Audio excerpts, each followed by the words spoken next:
तीन कथा वजह बांसुरी की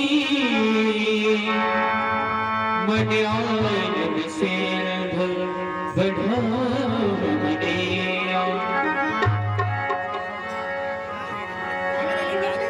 माताएं थोड़ा थोड़ा आगे आ जाए। माताएं बहने थोड़ा थोड़ा आगे जाए। भैया लोग जो बैठे हैं आप थोड़ा थोड़ा पीछे हो जाओ। हाँ थोड़ा थोड़ा भैया पीछे हो जाए और माताएं थोड़ा थोड़ा आगे आ जाए। अरे सखी किशोरी जी, हमारे मन में एक नवीन उत्कंठा उदय हुई। श्यामाजू, वह कौन सी नवीन उत्कंठा है? हम ब्रज गोपिन को बतलाइए। हमारे मन में मोर नेत्र देखने की नवीन उत्कंठा उदय हुई। हे किशोरी जी, चलो गहवरवर मोर भगवान अवश्य ही दर्शन देंगे। चलो सखी। एक दिन श्री कुंवर राधिका मुकुटिया एक दिन श्री कुंवर राधिका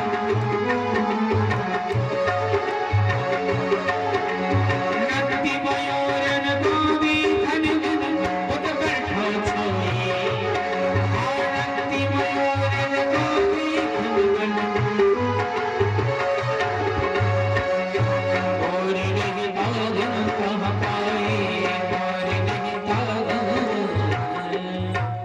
अरे यो सखी, कहिए किशोरी जी। यहाँ तो एक भी मोर नहीं है।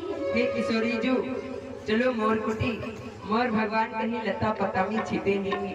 चलो सखी। वो मेरा दिल कुछ पे तेरे माँ मुरलिया वाले बेहा तेरा दिल कुछ पे तेरे माँ मेरा दिल कुछ पे तेरे माँ मुरलिया वाले बे ओ मेरा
प्यारे संगम से क्या फूल खिले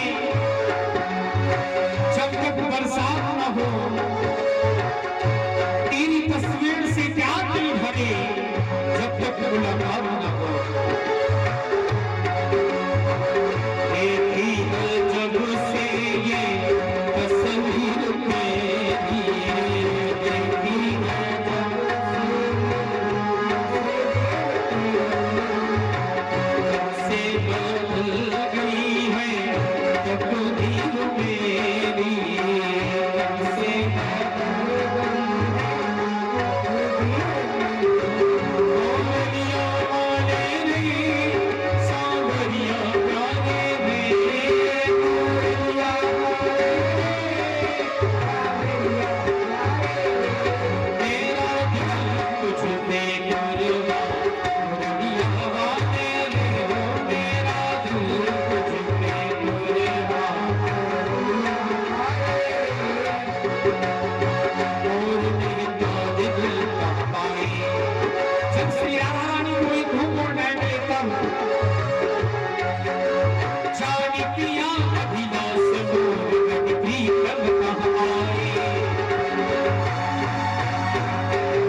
कैसा चक्कर चलाया रे श्याम तेरी उंगली ने कैसा चक्कर चलाया रे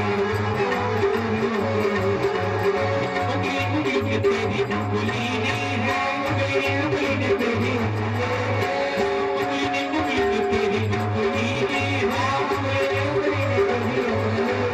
कैसा चक्कर चलाया रे श्याम तेरी उंगली ने कैसा चक्कर चलाया रे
श्री राम राम बोली वृंदावन बिहारी लाल की जय।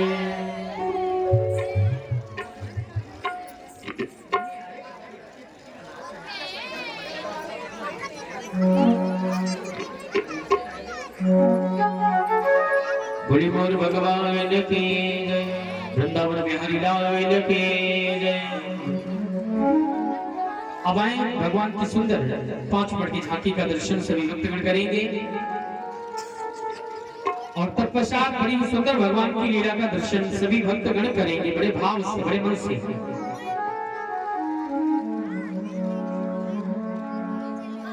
आज लीला का चतुर्दिवस है और आज ही भगवान की विदाई है। अगले वर्ष पुनः ऐसा अवसर प्राप्त होगा, श्री ठाकुर जी महाराज पुनः हमारे गांव कोहरी खेड़ा में अध्यात्म विलास वाटिका में पधारेंगे। इस कार्यक्रम में यह विदाई कार्यक्रम चल रहा है। आइए भगवान की सुंदर 5 मिनट की झांकी का दर्शन। वो जहां विराजे राधा रानी अलबेली सनकर कन्हैया के चल पड़े कन्हैया के चल पड़े कन्हैया। और आज भगवान को विदाई देने के लिए सभी पधारे हैं मंच पर। तत्पश्चात अगले वर्ष का निमंत्रण भी दें कि प्रभु अगले वर्ष पुनः हमारे गांव में पधारे इसी स्थान पर। ऐसा निमंत्रण देने के लिए और विदाई देने के लिए सभी मंच पर सादर आमंत्रित हैं। भूमि वृंदावन बिहारी लाल की जय, श्री श्याम सुंदरी महारानी की जय।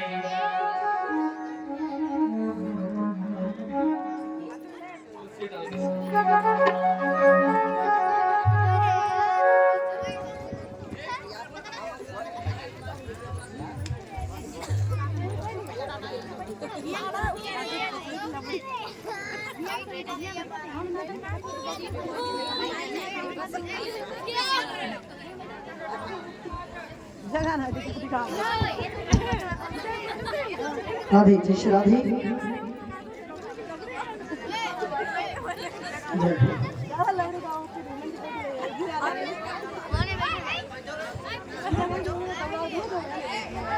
पधारे माताएं बहनें हमारी सभी आज भगवान की पावन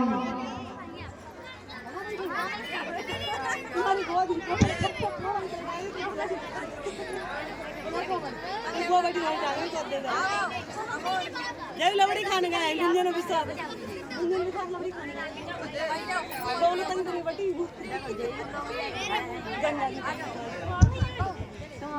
हाँ पधारे माताएं बहनें भाई बंधु सभी को आना है।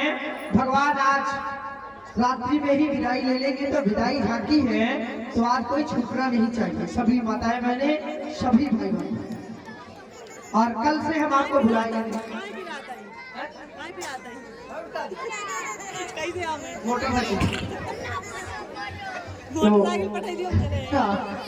तो पधारे सभी माताएं बहने सभी भाई भाई भगवान की पावन विदाई आरती में सभी को आना है।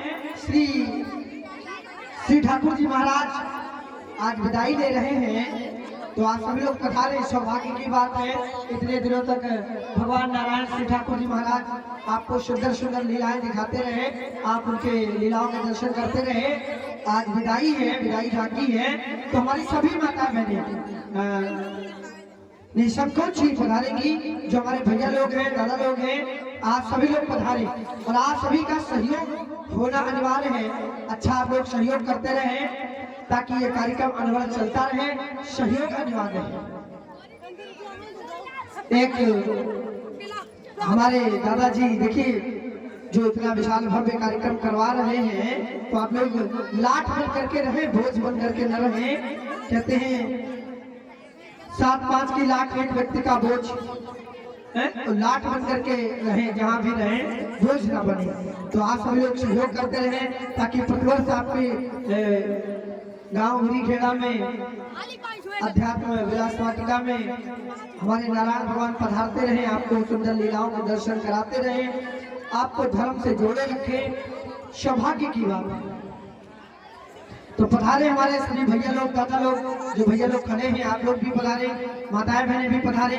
सभी को आना है, जल्दी जल्दी आए, कंजूसी न करें। आज हाँ कंजूसी आप लोग बहुत करते हैं, कंजूसी न करें। हाँ इस संसार में अपना कुछ नहीं है, अपना कुछ नहीं है, सब कुछ यही छूट जाएगा, यही धरा रह जाएगा।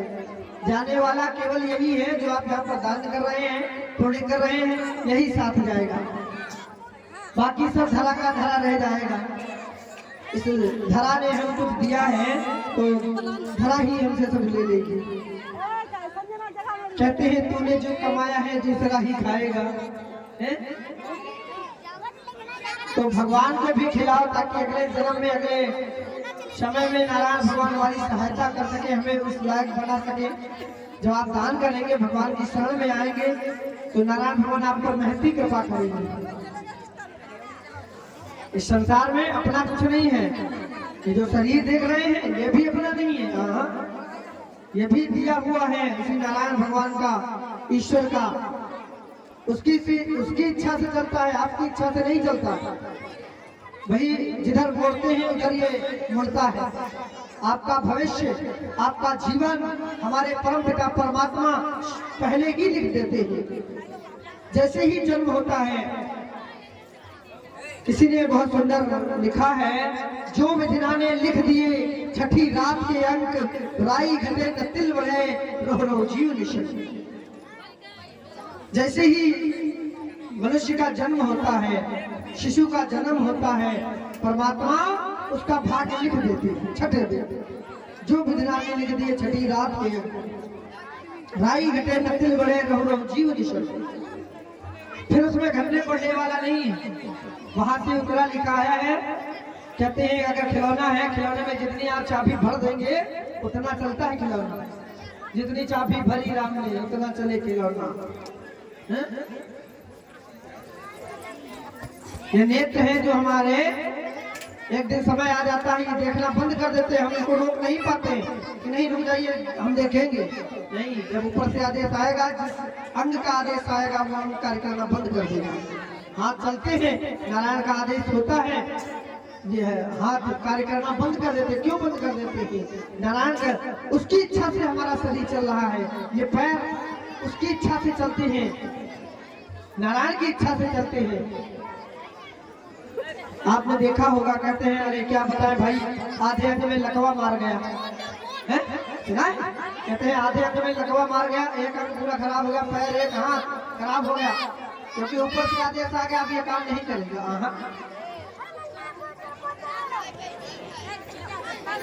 कान सुनना बंद कर देते हैं, ऊपर से आदेश आ जाता है, कान सुनना बंद कर देते हैं ना। आप उनको रोक पाते हैं? नहीं नहीं, रुको रुको, हम सुनेंगे, हमको सुनना है, हम हमारे हिसाब से चलो, उनके हिसाब से चलता है। तो कहने का मतलब इस परमात्मा, इस धराधाम पर अगर कुछ सत्य है तो ईश्वर ही सत्य है, बाकी सब असत्य। नारायण ही सत्य है, राम नाम सत्य है, बाकी सब असत्य है, बाकी ये सब मोह माया है। तो इतना अवश्य करें कि भगवान के दरबार में आकर के हम अपनी शुभ कमाई का दसवां हिस्सा, सब जानते हैं, सभी को जाना है, और सब यही कहते हैं यही छूट जाएगा, कुछ साथ में नहीं जाएगा। फिर भी भगवान की इतनी माया प्रबल है कि मनुष्य को उस माया में जकड़ के रखा है। वो कितना पाए, कितना कमा ले, कितना घर रख ले, सब कुछ अपने बस में कर ले, सब उसकी मुट्ठी में हो जाए। उसकी ये जिज्ञासा रहती है, और जिज्ञासाएं, आशाएं कभी पूर्ण नहीं होती। कहते हैं माया मरा न मन मरा, मरिमर जात शरीर। कभी माया नहीं मरती है, माया मरा न मन मरा, मन भी नहीं मरता है। माया मरा न मन मरा, मरिमर जात शरीर, आशा तृष्णा ना मरी। आशा और तृष्णा, आशाएं लगी रहती हैं। अब हमारे बच्चे हो गए हैं, बच्चे बड़े हो जाएंगे, शादी कर देंगे, नौकरी पा जाएंगे, फूटा हो जाएंगे, पर फूटा खिला ले, ये कर ले, वो कर ले, आशा तृष्णा ना मरी, कहीं देगा उसके। तो कहने का भाव यही है कि इतना अच्छा समागम चल रहा है, संतों का समागम। आहा, विष्णु स्वरूप हमारे संत शिरोमणि इस महोत्सव में पधारे हैं, समारोह में पधारे हैं, बड़ी ही सौभाग्यशाली है। नारायण भगवान पधारे हैं, तो उनकी सानिध्य में बैठे हैं। गीता जयंती के उपलक्ष्य में भव्य कार्यक्रम मनाया गया है। ये गीता जयंती क्यों मनाया जाता है? इसमें भगवान ने विराट रूप अपना दिखाया है, विराट रूप। कहने का मतलब भगवान ये दिखाते हैं, देखो संसार वालों को भी दिखाया है, जो नहीं मानते थे भगवान को उनको दिखाया है। देखो मुझी में उदय है और मुझी में अस्त है, मुझी में लय है, मुझी में प्रलय है। मुझी से सब चलता है, ये पृथ्वी मुझी में समाहित है, ये सूर्य मुझी में समाहित है, सकल सृष्टि सकल ब्रह्मांड मुझी में समाहित है, और कोई नहीं है, मैं ही मैं। तो ये सत्य है, ईश्वर ही सत्य है, नारायण ही सत्य है। हाँ, ये मानते हैं घर गृहस्थी के कार्यों में पड़े हैं, अच्छी बात है, परंतु इतना ना पड़े। भगवान का कहीं कार्य हो रहा है, लीला हो रही है, यज्ञ हो रही, भागवत हो रही है, तो उसमें अपना शुभ समय कुछ ना कुछ समय अवश्य दें। धन तन मन धन अवश्य यहाँ पर निछावर करें। ये भी नहीं है कि आप घर बेच दे, मकान बेच दे, गाड़ी बंगला घोड़ा बेच दे और तब आप सहयोग दे, नहीं, भगवान ये नहीं कहते। अपने आप को कष्ट दे करके भगवान का साथ दे, नहीं, ये भी नहीं कहते। इच्छा के अनुसार आप आए मंच तक, जैसी आपकी श्रद्धा भाव बने भगवान के प्रति, जाकी रही भावना जैसी प्रभु तुरंत देखी दिन वैसी। आप कहीं भी अगर आप समझ ले एक पत्थर पड़ा है, उस पर जरूर लोटा भर जल चढ़ाने लगे, कहने लगे ये हमारे भोले बाबा हैं, मन्नत मांगने लगे, वो भोले बाबा मन्नत आपकी पूरी कर देंगे। ये तो जीते जागते इसमें श्री ठाकुर जी महाराज।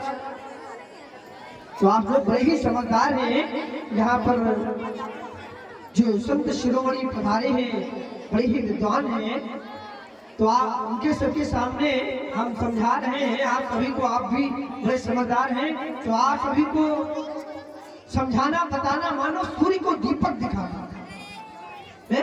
हम आपके सामने दीपक हैं, आप सूर्य हैं, आप बड़े ही ज्ञानी हैं, परंतु ऐसे न बैठे कि आप कुछ जानते नहीं हैं। हाँ, पीछे वाले भैया, चश्मा वाली अम्मा, ओम भगवान, इतनी कंजूसी है? आज आप पीछे वाली अम्मा, हाँ दादी, हाँ यही जाएगा साथ जो दान पुण्य यहाँ पर करोगे, वरना के साथ में नहीं जाएगा है? तो आ जाए सभी माताएं बहनें, सभी भाई बहन, सभी को आना है। और जो हमारे भैया लोग दादा लोग इधर खड़े हैं, आप लोग भी पधारे इस 5 मिनट के शुभ अवसर में, आप सभी लोग पधारे भगवान के चरणों में अपनी शुभ कमाई का 10वां शीशा नारायण भगवान के चरणों में लगाएं, ताकि आपका तन मन धन सब शुद्ध हो जाए। नारायण भगवान की कृपा आपके ऊपर, आपके परिवार के ऊपर, आपके बच्चों पर, आप सभी पर बनी रहे। तो पधारे और कंजूसी न करें। हाँ, कंजूसी करने से कुछ बनने वाला नहीं है। जहाँ कंजूसी करनी हो वहाँ करें, भगवान के सामने कंजूसी न करें, और भगवान से न शर्माए भी नहीं। हाँ, यहाँ माताएं बहनें तो आती, भैया लोग बिल्कुल चुपचाप खड़े रहते हैं। आप लोग माताओं बहनों से ज्यादा शर्माते हैं। अरे आपको तो हर कार्य में आगे आना चाहिए। धर्म के काम हो तो सबसे पहले आप आगे आए। तो पधारे सभी माताएं बहनें, कहते हैं भगवान से चोरी नहीं करना चाहिए। आइए व्यास जी महाराज मंचस्थ हो रहे हैं, सुंदर सा भजन सुने और भजन सुनते रहे, मंच बनाते रहे। जो आए उनके लिए धन्यवाद, जो नहीं आए उनके लिए बहुत बहुत धन्यवाद।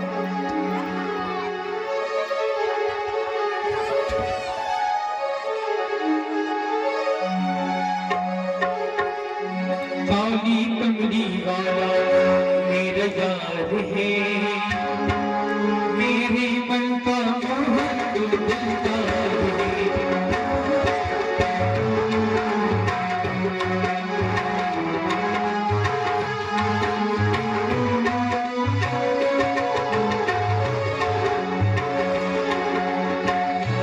मेरा यार है, मेरा दिलदार है, मेरा यार है, मेरा दिलदार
हरिलाल की, श्री राधारानी की, राघवेंद्र सरकार की, श्री जानकी मैया की, श्री हनुमान जी महाराज की। कुछ दान आया है, आइए जल्दी श्रवण करें। 200 मुद्राएं कमलेश मिश्रा जी सरैया के निवासी हैं। 200 मुद्राएं अवधेश मिश्रा जी सरैया के निवासी हैं। 100 मुद्राएं मनोज मिश्रा जी सरैया के निवासी हैं। 100 मुद्राएं हरिपाल सिंह जी उगरी खेड़ा के निवासी हैं। 100 मुद्राएं पवन सिंह जी उगरी खेड़ा के निवासी हैं। 251 मुद्राएं सत्य प्रकाश त्रिवेदी जी कथका के निवासी हैं। 101 मुद्राएं राम निवास यादव जी बाराकला के निवासी हैं। 201 मुद्राएं ओम टेंट हाउस कुरिया कला के निवासी हैं बड़े भैया, उनका साउंड लगा हुआ है। 50 मुद्राएं परमेश्वर दीन यादव जी उगरी खेड़ा के निवासी हैं। 20 मुद्राएं राकेश शर्मा जी उगरी खेड़ा के निवासी हैं। 100 मुद्राएं मुरारी मिश्रा जी पचदेवरा के निवासी हैं। 50 मुद्राएं स्वर्गीय चंद्रपाल जी उगरी खेड़ा के निवासी हैं। 100 मुद्राएं नथु सिंह जी उगरी खेड़ा के निवासी हैं। 50 मुद्राएं हरिश्चंद्र जी उगरी खेड़ा के निवासी हैं। 100 मुद्राएं औसवाल यादव जी कुंवरपुर के निवासी हैं। 101 मुद्राएं अशोक गुप्ता जी उगरी खेड़ा के निवासी हैं। 501 मुद्राएं आदित्येश्वर त्रिपाठी जी उगरी खेड़ा के निवासी हैं। 51 मुद्राएं करुणेश जी रहा के निवासी हैं। 100 मुद्राएं सरोज सिंह जी उगरी खेड़ा के निवासी हैं। 551 मुद्राएं भगवा सुंदरकांड परिवार से हैं, शाहजहांपुर के निवासी हैं। भगवान सभी दानदाताओं का कल्याण करें और जो अपना दान पहुंचाना चाहते हैं समिति के पास अपना दान पहुंचा सकते हैं। हाँ, हमारे भैया समिति कोई है ही नहीं, एक ही परिवार है और आप सभी समिति है, पूरा गांव ही समिति है, तो आप अपना दान पहुंचा सकते हैं, बोल दिया जाएगा मंच के द्वारा। अब आए सुंदर सी लीला का दर्शन करें।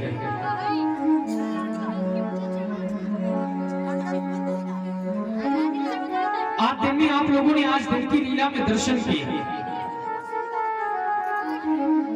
भगवान सत्य प्रस्ताव लेकर चले हस्तिनापुर के लिए।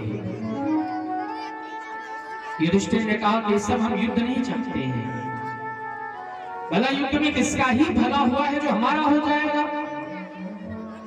अगर दुर्योधन हमें 5 गांव देते तो हम युद्ध क्यों ही करेंगे। भगवान चले, भगवान ने समझाया युधिष्ठिर को कि दुर्योधन मानने वाला नहीं है, 5 गांव देगा नहीं। फिर भी युधिष्ठिर ने जब जिद की भगवान चल दिए। द्रौपदी जी मार्ग में आ गई। द्रौपदी जी ने निवेदन किया कि सब आप जा तो रहे हैं, अगर ये युद्ध शांत हो गया तो मेरा जो अपमान हुआ था उसका बदला कैसे लिया जाएगा। भगवान ने कहा चिंता ना करो तुम द्रौपदी, महाभारत का रण तो होकर रहेगा। द्रौपदी को समझाकर भगवान चल दिए हस्तिनापुर के लिए।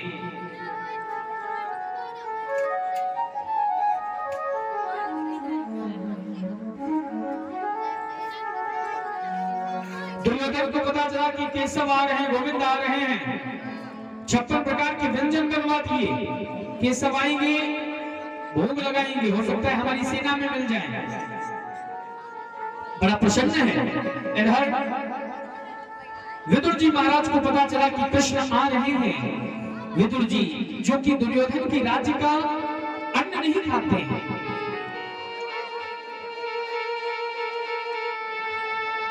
विदुर जी महाराज को पता चला, विदुरानी को बताया कि कृष्ण आ रहे हैं। बड़ी प्रसन्न है विदुर जी महाराज। भगवान जब आए हस्तिनापुर, दुर्योधन ने कहा आओ कृष्ण 56 प्रकार के व्यंजन पाओ। भगवान ने कहा दुर्योधन भूख नहीं है भैया, भूख नहीं है। विदुर जी से कहा विदुर जी हम आपके यहाँ भोजन करेंगे। और भगवान बदरानी के घर गए, केले के छिलके खाए। केले के छिलके खाकर भगवान वापस आए। बड़ा ही सुंदर भाव, आपने दिन में दर्शन ही किया था, तो क्या ही उसके बारे में विस्तार से बोलना। दुर्योधन की सभा में भगवान आए। दुर्योधन को बहुत समझाया, महाराज धृतराष्ट्र को समझाया कि धृतराष्ट्र, नियम ये कहता है कि अगर एक बालक की वजह से, एक व्यक्ति की वजह से एक परिवार संकट में है तो उस व्यक्ति को मार देना चाहिए। एक परिवार की वजह से एक गांव संकट में है, उस परिवार को मार देना चाहिए। एक गांव की वजह से एक प्रदेश संकट में है तो उस गांव को उजाड़ देना चाहिए। एक प्रदेश के चक्कर में पूरा देश संकट में है तो उस प्रदेश को उजाड़ दो। तुम्हारा जो ये लड़का है ना दुर्योधन, ये कुरु वंश के लिए कलंक है, इसे समाप्त कर दो। दुर्योधन ने जैसे ही सुना, आग बबूला हो गया, कृष्ण मैं तुम्हें छोड़ूंगा नहीं, बंदी बनाना चाहता है। उसी समय भगवान ने अपना विकराल रूप दिखाया। दुर्योधन, हमें बंदी बनाना चाहते हो? ये देखो, आकाश पाताल, हिमालय, सुमेर सब मुझ में है, तुम मुझे बांधोगे? महात्मा भीष्म ने क्षमा मांगी भगवान से। भगवान दुर्योधन को न समझा पाए, अब तो युद्ध होगा ऐसा कहकर चल दिए। रास्ते में कर्ण मिला। कर्ण को भगवान ने बहुत समझाया। कर्ण को समझाया कि कर्ण, तुम कुंती के अग्रज हो, तुम अगर दुर्योधन का साथ छोड़ दो तो ये युद्ध नहीं करेगा, इसके सबसे बड़े बल तुम हो। कर्ण ने अपनी मित्रता बखानी कि केशव मैं मित्र हूं दुर्योधन का, मुझे दुर्योधन ने सम्मान दिलवाया है। कुंती ने तो मुझे जल में प्रवाह कर दिया था, राधे ने मेरा पालन पोषण किया है, मैं युद्ध तो करूंगा। भगवान ने समझाया, कर्ण को न समझ में आया। भगवान पुनः हस्तिनापुर से आ गए। पांडवों से कहा कि वह युद्ध करेंगे। फिर क्या था, दोनों तरफ की सेनाएं सज गई। दोनों तरफ की सेना, कौरवों की सेना सज गई, पांडवों की सेना भी सज गई। आज आप गीता उपदेश सुनेंगे लगभग 10 से 15 मिनट, और उसके बाद बड़ी सुंदर भगवान के मित्र हुए हैं श्री सुदामा जी महाराज, उनका चरित्र दर्शन करेंगे। तो गीता उपदेश भगवान के द्वारा 10 मिनट श्रवण करके सभी श्री सुदामा जी महाराज का चरित्र श्रवण करेंगे। मंगल भवनी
अर्जुन जी के साथ विराजमान है। धृतराष्ट्र ने संजय से पूछा संजय युद्धस्थल में क्या चल रहा है। धर्म क्षेत्र कुरुक्षेत्र समवेतायुत्सव मामकः पांडवाश्चैव किं कुर्वन्त संजय।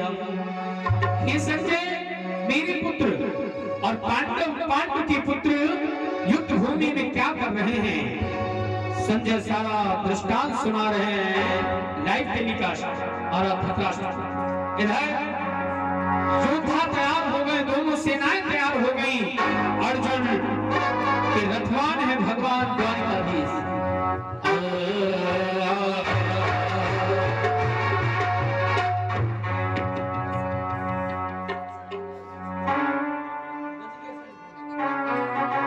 हे केशव, चलिए आप इस रथ को ले चलकर दोनों सेनाओं के बीच में खड़ा कर दीजिए, क्योंकि आज ये अर्जुन देखना चाहता है कि इस युद्ध रूपी व्यापार में कौन कौन व्यापारी है, वो कौन कौन योद्धा है जो इस दुरात्मा दुर्योधन का हित चाहने वाले हैं और उसकी तरफ से मेरे विरुद्ध में कुछ युद्ध करने के लिए आए हुए हैं।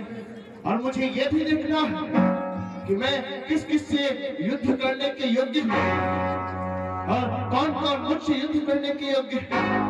ले चलिए आप। अवश्य पार्थ, मैं आपकी रथ को दोनों योद्धाओं की सेनाओं के बीच में ले चलता हूँ।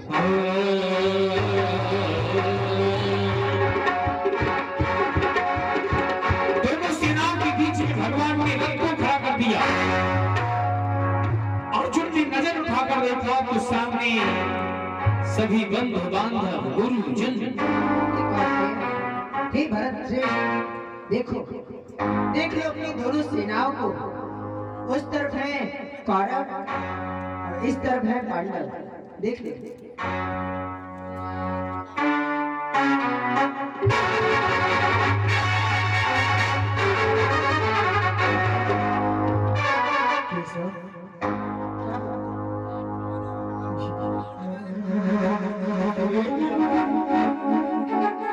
मेरे सम्मुख मेरे ही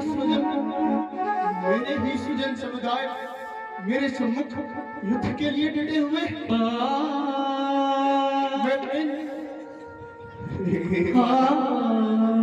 मेरे सुजन समुदायों को देखकर मेरे अंग शिथिल से हो रहे,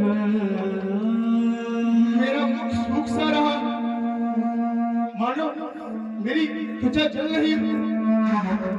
आज इस धनुर्धर अर्जुन का ये गंभीर धनुष मानो भूमि में गिरा सा जा रहा। मेरे लक्षण भी विपरीत है। मैं अपने ही बंधु बांधवों पर जय पाकर क्या करूं? नहीं अर्जुन जय को चाहता, न इसे सुख चाहिए न भोग चाहिए। यदि मैं अपने ही बंधु बांधवों को उनको ही युद्ध में परास्त कर उनके ही लहू से राज्य को भोगूंगा तो वह राज्य भी क्या राज्य। वो देखो राष्ट्र के पुत्र वे हमारे बांधव ही तो है। मैं उन्हें कैसे मार सकता हूँ? मैं युद्ध नहीं करूंगा। हे पार्थ, ये असमय में तुझे मोह किस लिए हो रहा है? ना तो ये किसी कीर्ति को प्रदान करता है और ना ही ये किसी यश को प्राप्त होता है। ये हर प्रकार से नाशवान है।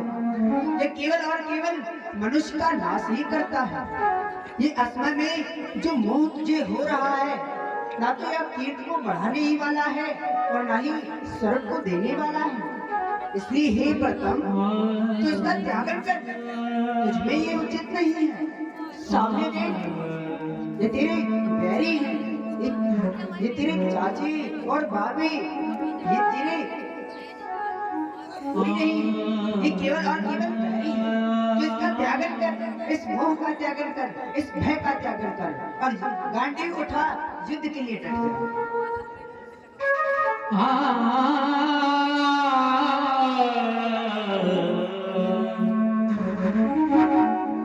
हे हरिश्चंद्र, आज आप ये क्या कह रहे हैं?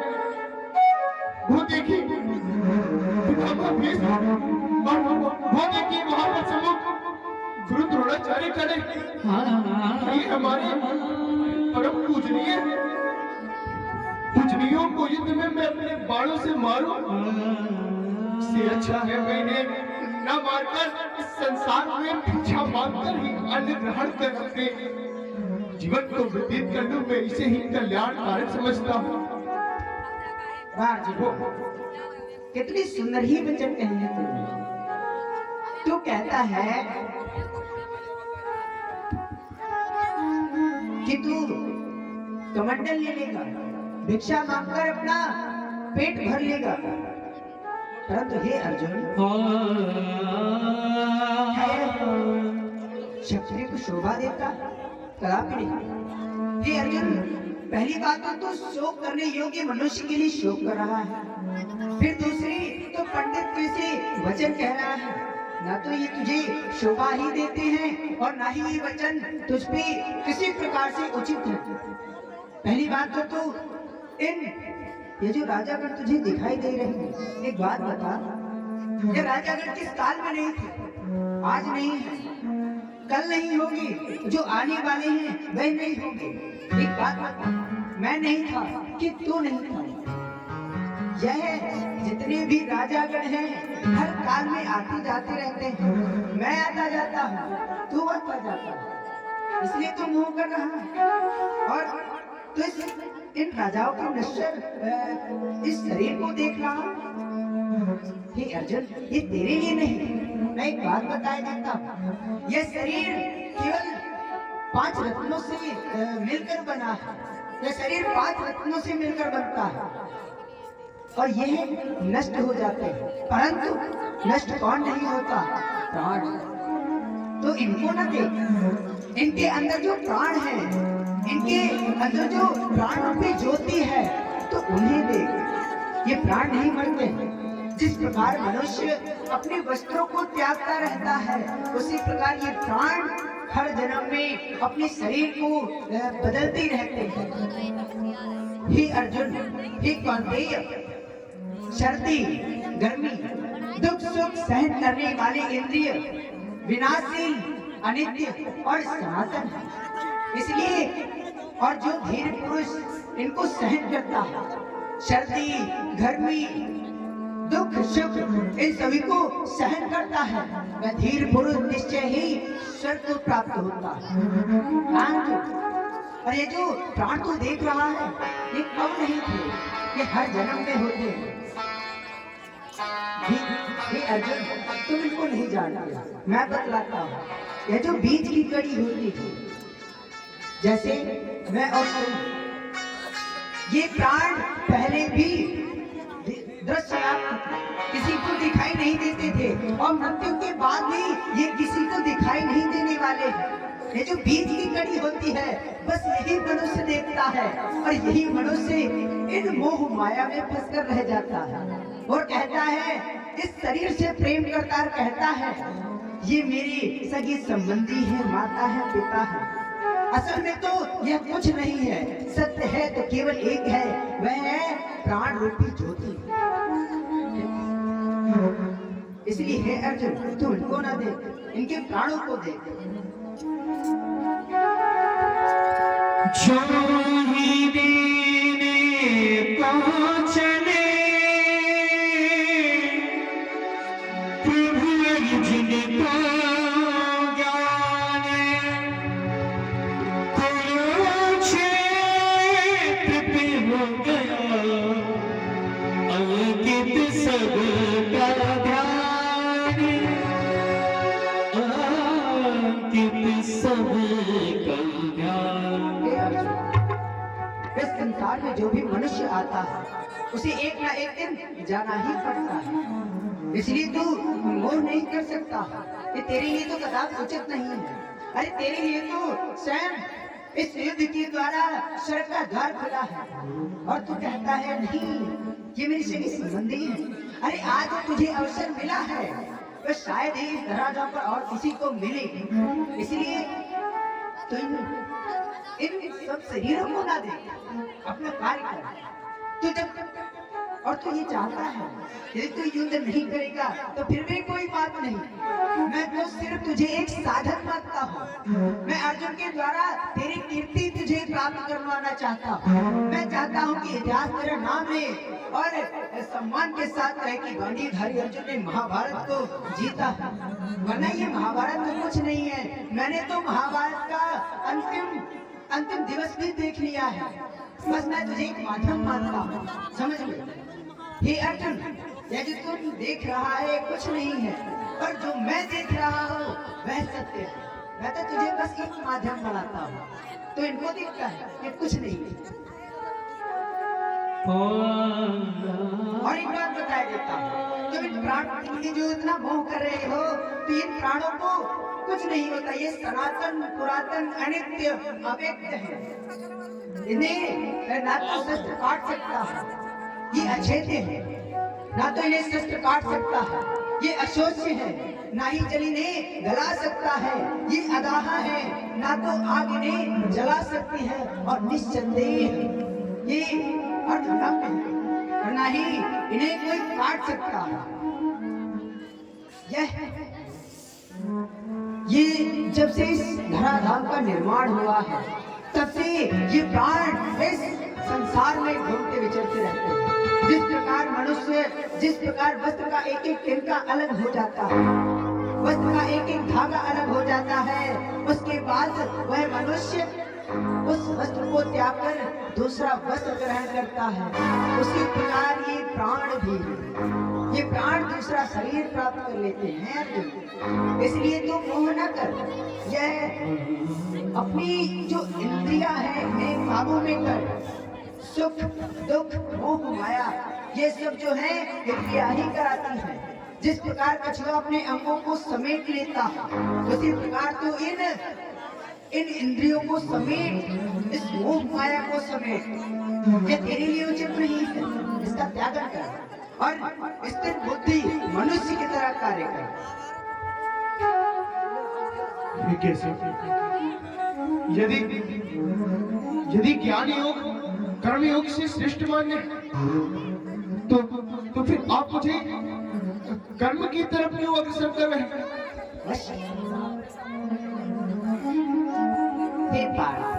इस संसार में ऐसा क्या है जो बिना कर्म के मिल जाता है? तो जिन कर्मों के निहित, जिस बुद्धि से निहित संपूर्ण होकर इस ज्ञान की ओर भाग रहा है और कर्म की ओर नहीं देख रहा है, ऐसा इस संसार में भला कोई मनुष्य हुआ है जो बिना कार्य के ही इस धराधाम पर आया? अरे बिना कार्य के, इस काल में बिना कार्य के मनुष्य एक क्षण भी आगे नहीं बढ़ सकता। यदि वह चलता है तो यह भी एक कार्य है, यदि वह अपने पग को आगे बढ़ाता है यह एक कार्य है। इस संसार में जब मनुष्य भोज करता है तो वह भी एक कार्य है। इस संसार में ऐसा मनुष्य कोई नहीं है जो बिना कार्य के हो सके। जब यदि ब्रह्मा इस संसार को रचते हैं, वह भी मनुष्य के कार्य को ही निहित करते हैं।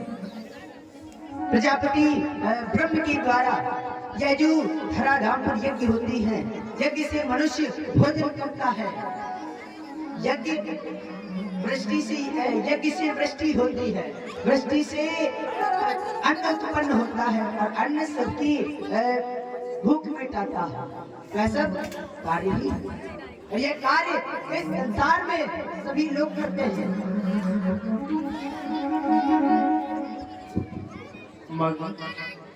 आप मुझे अभी स्थिर बुद्धि के बारे में बता रहे हैं, स्थिर बुद्धि पुरुष के बारे में बता रहे हैं। आप ये बताइए कि समाधि में लीन परमात्मा को प्राप्त स्थिर बुद्धि पुरुष के लक्षण क्या? वो कैसे बैठता है, कैसे बोलता है, कैसे चलता है, वो है क्या? अवश्य इस संसार में स्थिर बुद्धि मनुष्य वही है। और निवेदन रहेगा कि बातें ना करें, इधर उधर ध्यान न रखें, बेकार की बातें करने के लिए जीवन बीता है। जीवन ये हंसी टटोलियां करने के लिए पूरा जीवन पड़ा हुआ है। अगर भगवान ने स्वस्थ रखा जीवन को, मुश्किल से 2 घंटे का और अवसर है। हाँ, अगर यहाँ बैठे हैं कम से कम तो अपना ध्यान इधर केंद्रित रखें। इधर से हम देख रहे हैं ये भैया भी हंसी टटोली, इधर से सब हंसी टटोली हो रही है। शांत बैठे हैं। अगर आपको पंडाल में बैठना है, निवेदन है, हंसी ठिठोली करनी है, आप पंडाल के बाहर चले जाएं। पूरा क्षेत्र पड़ा हुआ है, कहीं खड़े होकर करें। ये भगवान गीता सुना रहे हैं, आपकी गीता अलग चल रही है। शांत रहें। हाँ, ये निवेदन रहेगा हाथ जोड़कर। अगर आपको बोलना है, आपको हंसी ठिठोली करनी है, तो आप पंडाल छोड़ दें। और यहाँ अगर बैठते हैं, यहाँ अगर खड़े होते हैं, तो मन इधर रखें ना। केंद्र बिंदु ये है, आपके बैठने का मुख्य केंद्र बिंदु क्या है? ये है ना। ये लड़के क्या कर रहे हैं, उसका टोपा कहाँ, ये थोड़ी केंद्र बिंदु है। अगर यही करना है तो जिंदगी भर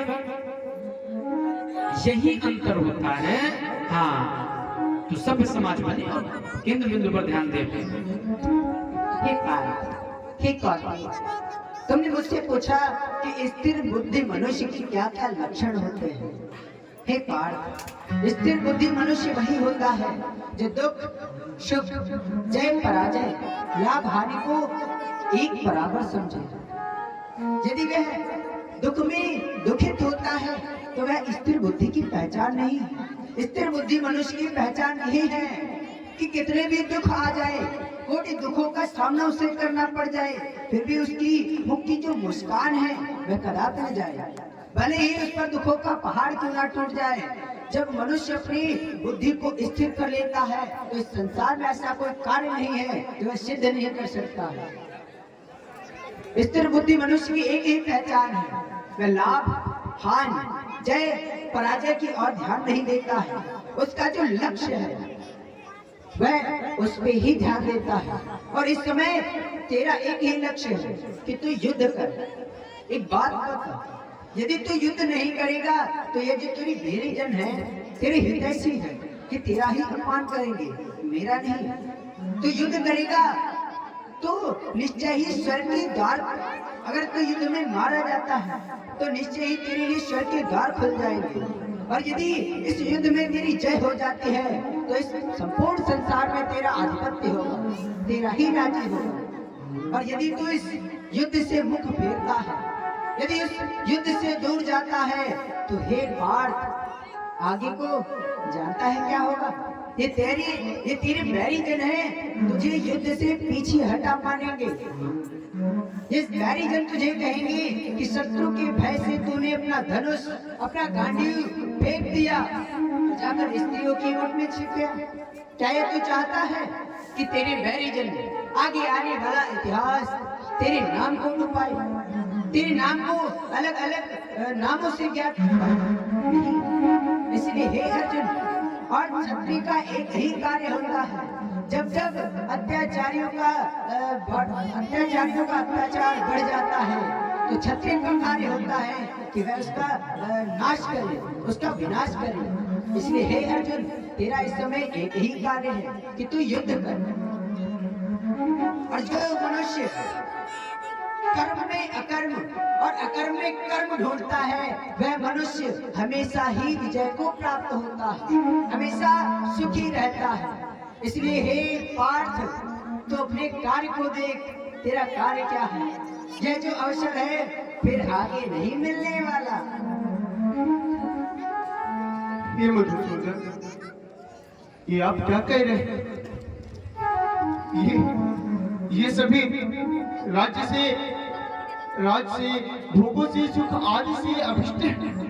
और सबसे बड़ी बात, ये इस समय अपने जीवन तथा धन को की आशा को त्याग कर मुझसे युद्ध लड़ने के लिए खड़े हुए। और ये कोई और नहीं है केशव, ये सभी मेरे ही चाचे, ताऊ, दादे, बाबे, पुत्र, भतीजे, साले और भी संबंधी। केशव, नहीं, यदि आज ये मुझे मार भी दे या फिर स्वयं तीनों लोगों के राज्य के लिए भी मैं इनसे युद्ध न करूं, फिर इस पृथ्वी के लिए नहीं। हे अर्जुन, यही माया मोह है, जिस माया मोह में तू उलझ रहा है। मैं तो कहता हूँ यदि समर्थ नहीं है तो तू सीधा मना कर दे। मैं बताता हूँ, सत्य सत्य कहता हूँ, मैं ये महाभारत मैं भी नहीं चाहता था। और हे अर्जुन, मैं बस तेरे नाम के लिए ही महाभारत चाहता था। इसलिए हे अर्जुन, तू मोह न कर, मोह का त्यागन कर, तो युद्ध कर। माधव, आप ये क्या कह रहे हैं? माधव, यह सब एक तो हमारे संबंधी, ऊपर से हमें ये भी नहीं पता कि हम इनसे युद्ध करें या ना करें। इन दोनों में कौन श्रेष्ठ है? श्रेष्ठ एक ही है पार्थ, वह कर्म है। कर्म में वह क्षमता होती है। मनुष्य अपने कर्मों से इतिहास रच सकता है। मनुष्य अपने कार्यों से ही हाथों की रेखाओं को बदल सकता है। और हे पार्थ, तो इस समय भी कार से भटक रहा है। हे पार्थ, वह कभी व्यक्ति कर्म नहीं कर सकता है जो केवल सुख ही सुख चाहता है। इन स्वर्ग, जो ये स्वर्ग है, उसे ही सबसे बड़ा कहता है। हमेशा सुखों की आयामों में डूबा रहता है, वह कभी कार्य नहीं कर सकता। हे पार्थ, तू सोचता कि स्वर्ग जो है सबसे अधिक सुख देने वाला है, सबसे अधिक सुखकारी है। नहीं, सबसे बड़ा दोष यही होता है मनुष्य का, वह जिस और ज्यादा देखता है मनुष्य को वही प्राप्त होता है। तो इस समय तू मोह की तरफ जा रहा है, इसलिए तुझे मोह अधिक घेर रहा है। इस संसार में मनुष्य जिस और देखता है, यदि मनुष्य मोह की दुख की और ज्यादा देखेगा तो मनुष्य को दुख अधिक घेरेंगे। यदि मनुष्य सुख की और ध्यान देगा तो मनुष्य के जीवन में सुख आएंगे। इसलिए तुम केवल अपने कर्म को देखो, अपने कर्म को प्रधान बना और इतिहास बना। इस संसार में कर्मों के आधार पर मैंने 4 वर्ण बनाए हैं। पहला ब्राह्मण, क्षत्रिय, वैश्य और शूद्र। इन चारों में भेद है। ब्राह्मण का कार्य है पूजा पाठ करवाना, वेद आदि का अध्ययन करवाना, विद्यार्थियों को ज्ञान देना, यह ब्राह्मण का कार्य है। और ब्राह्मण इन्हीं को कर भी सकता है, और शेष कोई कार्य ब्राह्मणों के लिए नहीं है। दूसरा क्षत्रिय, क्षत्रिय का एक ही कार्य है, इस धराधाम पर जो भी अत्याचारी हैं, जो भी दुराचारी हैं, उनको दंड देना और ब्राह्मणों की सेवा करना, यह क्षत्रिय का धर्म है। तीसरा वैश्य, वैश्य का एक ही कार्य है, क्षत्रिय की सेवा करना और ब्राह्मणों की सेवा करना। और जो व्यापार है, व्यापार भी वैश्यों के ही खाते में गया है। व्यापार करना और ब्राह्मणों और क्षत्रियों की सेवा करना वैश्य का कार्य है। और शूद्र को मैं सबसे अधिक प्रधानता देता हूँ। इस संसार में शूद्र जो है सबसे अधिक प्रधानता मैं उन्हें देता हूँ, क्योंकि वह वैश्य, क्षत्रिय, ब्राह्मणों की सेवा भी करता है और ब्राह्मण, क्षत्रिय, वैश्य के लिए भोजन आदि की व्यवस्था भी करता है। सभी कार्य शूद्र के खाते में है। इसीलिए तेरा कर्म है क्षत्रिय का, जो क्षत्रिय वर्ण से है। तेरा कर्म है दुराचारियों को संहारना, उनका वध करना। इसलिए तो अपने कार्य से भयभीत ना हो, डर मत, तो अपनी जो लक्ष्य है उसे पूरा कर।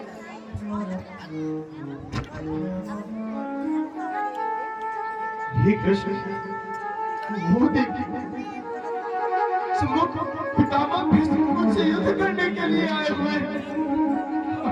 मुझे ये भी तो नहीं पता, यदि मैं इनसे युद्ध करूंगा तो कौन जीतेंगे या मैं जीतूंगा। और फिर मैं जिन्हें मारने के लिए आया हुआ वह भी तो मेरे संबंधी। आज मैंने तुम्हें वो ज्ञान बताया जो आदिकाल में मैंने सूर्य को बताया था। सूर्य ने अपने मावसत पुत्र मनु को बताया था।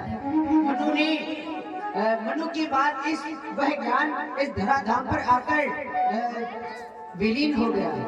उसी ज्ञान को मैं तुम्हें बताने जा रहा हूँ, क्योंकि तुम मेरे प्रिय हो, मेरे भक्त हो और मेरे प्रिय सखा हो, इसलिए मैंने वह ज्ञान तुम्हें बताया। और जो तुम मोह कर रहे हो, मेरी और तेरी बहुत से जन्म भी हो चुके हैं, बहुत से जन्म मृत्यु हो चुके हैं, पर उन जन्म और मृत्यु के बारे में तू नहीं जानता। भली बात मैं ही जानता हूँ। न जाने कितने जन्म हो चुके हैं, न जाने कितनी मृत्यु हो चुकी है, मेरे कितने अवतार हो चुके हैं, मैं इस धराधाम पर कितने रूपों में आया हूँ। समस्त मेरे अवतार, मेरे रूप मैं जानता हूँ, तू नहीं जानता।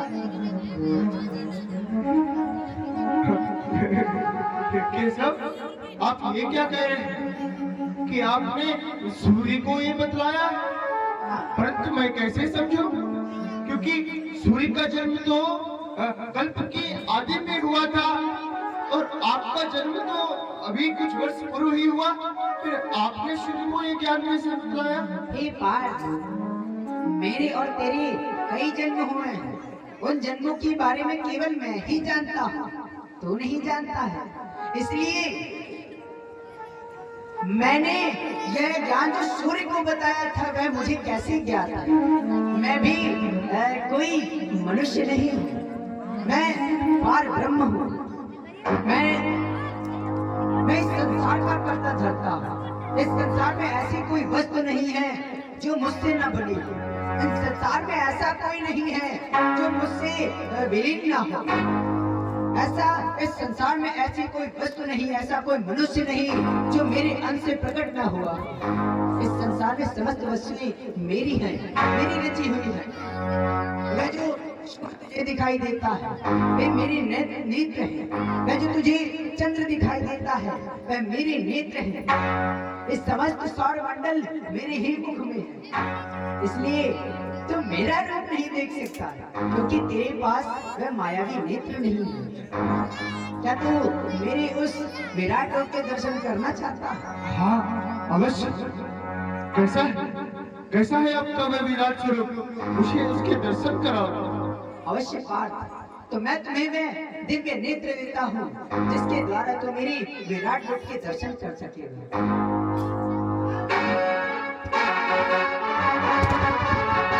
भगवान ने अर्जुन को अपने विराट दर्शन करवाए। गीता बहुत बड़ी है, इसे सुनाने के लिए कोई वृंदावन बिहारी लाल की श्री कृष्ण गोविंद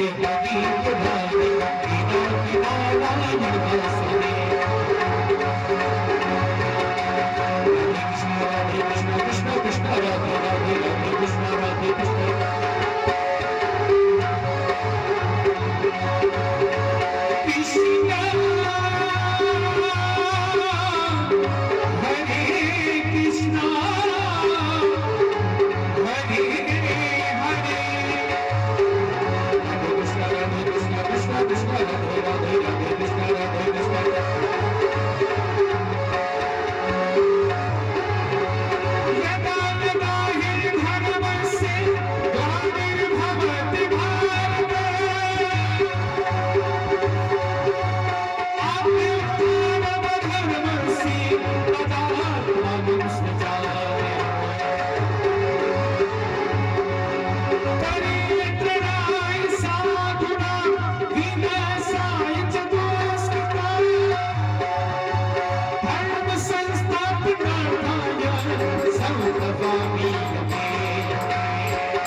विराट रूप का दर्शन करके। आपकी इस विराट रूप को मैं कुछ और अधिक समय तक नहीं देख सकता हूँ। मुझे आपके इस स्वरूप से बड़ा ही भय लग रहा है कि आप पुनः अपना वापस वही स्वरूप धारण कर लें। राधे कृष्ण राधे कृष्ण कृष्ण कृष्ण। ताली बजाकर सभी लोग आएंगे, हाथ उठाएं। और पावन आज गीता जयंती भी है और आज के दिन आपने सूक्ष्म गीता ही श्रवण कर ली। यही समझ लीजिए आप चारों वेद 18 पुराणों का शास्त्र है। तो तालियां बजाकर सभी गाएंगे, राधे कृष्ण कृष्ण कृष्ण राधे राधे कृष्ण राधे कृष्ण।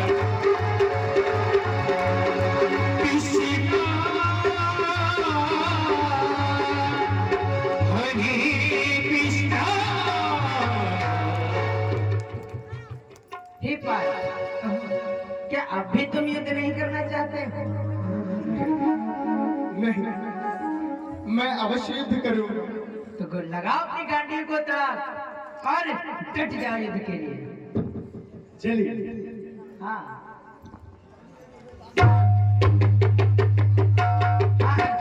और ललकारो पिता में भीष्म को।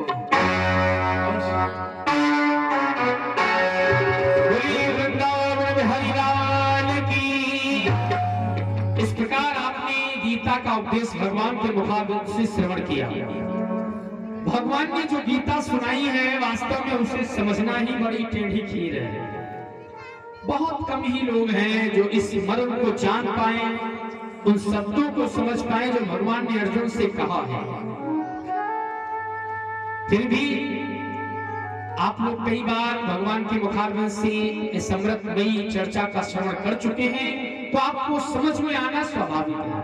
पर निवेदन नहीं रहेगा कि आप जब तक लीला पंडाल में बैठा करें, आप लीला पर ही अपना ध्यान लगाए रखा करें। हाँ, बातें न किया करें। बातें करने के लिए पूरा साल बाकी है, कल से बातें करना फिर शुरू कर देना, और अगले साल जब आए तो 5 दिन फिर रुक जाना। हाँ, आए अब सुंदर लीला का दर्शन करेंगे। अब लीला का मान लीजिए 2 मिनट का विश्राम है। बात बहुत तेज अगर मान लो रुक ही नहीं रही है पेट में तो कर लो इतनी देर में। पर लीला जब शुरू हो तब लीला को ही देखो, ये निवेदन रहेगा। हाँ, समझ में नहीं आता है इतनी बातें आती कहाँ से हैं। हाँ, इतनी बातें कहाँ से आती हैं। हमने देखा है माताओं बहनों को विशेष कर, केवल यहाँ नहीं हर जगह जहाँ जाते हैं और जहाँ जाएंगे, हाँ पंडाल में जरूर बातें करेंगे, जरूर। हाँ, कुछ भी बेकार की बातें, ये चप्पल कैसी है, कितने की मिली, हाँ, कितने बजे आई थी, कितने बजे जाओगी, देख लेना जब जाए तब। कहने का मतलब लीला में ध्यान रखें, भगवान पर अपना मन रखें। बातें करनी तो भगवान की बातें करें कि देखो भगवान कितने सुंदर बातें कर रहे हैं, भगवान ने ये कहा, भगवान ने कैसा मुकुट पहन रखा है। जब सत्संग में बैठा करें तो केवल सत्संग की बातें किया करें, बाकी बातें पूरा समय है करने के लिए, खूब करना। आइए अब सुदामा जी महाराज का चरित्र श्रवण करें।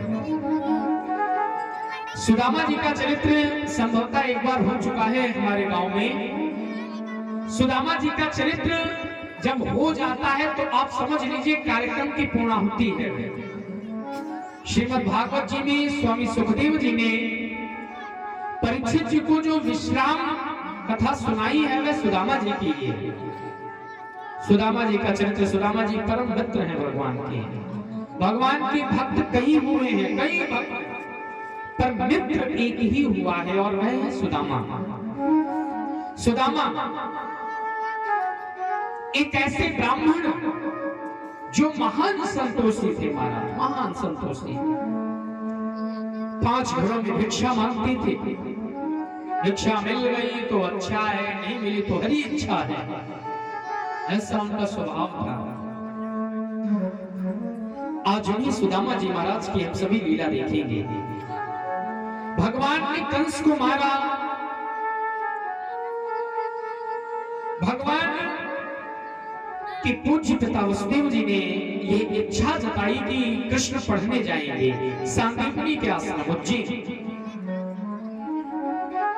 पढ़ने के लिए जाएंगे। और वही सांदीपनी के आश्रम पर ही सुदामा जी पढ़ते हैं। और सुदामा जी महाराज अपने विद्यालय जा रहे हैं विलंब हो गया है गुरु गोविंद सेवा में, सुदामा जी शीघ्रता से जा रहे हैं।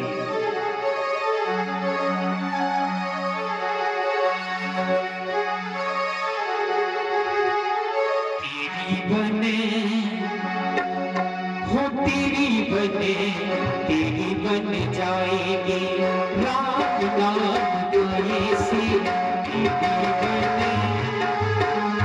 तेरी बन जाएगी राम नाम गाए से, तेरी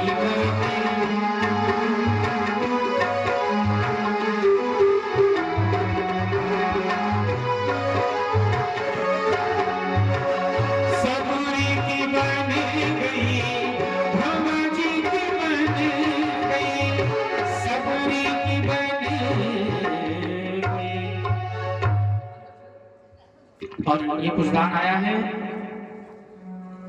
101 मुद्राएं प्रेमपाल सिंह जी कोटेदार हैं, उबरी खेड़ा के निवासी हैं। 100 मुद्राएं सोमपाल सिंह राठौर जी उबरी खेड़ा के निवासी हैं। 100 मुद्राएं धीरेन्द्र सिंह जी उबरी खेड़ा के निवासी हैं। 511 मुद्राएं शैलेंद्र मिश्रा जी दौतरा के निवासी हैं। 511 मुद्राएं हरिओम द्विवेदी जी कुंडरा के निवासी हैं। 50 मुद्राएं अखिल ब्रह्म शुक्ला जी नारायणपुर के निवासी हैं। 21 मुद्राएं सतीश जी उबरीखेड़ा के निवासी हैं। 100 मुद्राएं अजय कुमार सिंह जी हाँ 100 मुद्राएं आकाश सक्सेना जी कमालपुर के ही आप भी निवासी हैं। और 100 मुद्राएं सुरजीत यादव जी कमालपुर के निवासी हैं। 100 मुद्राएं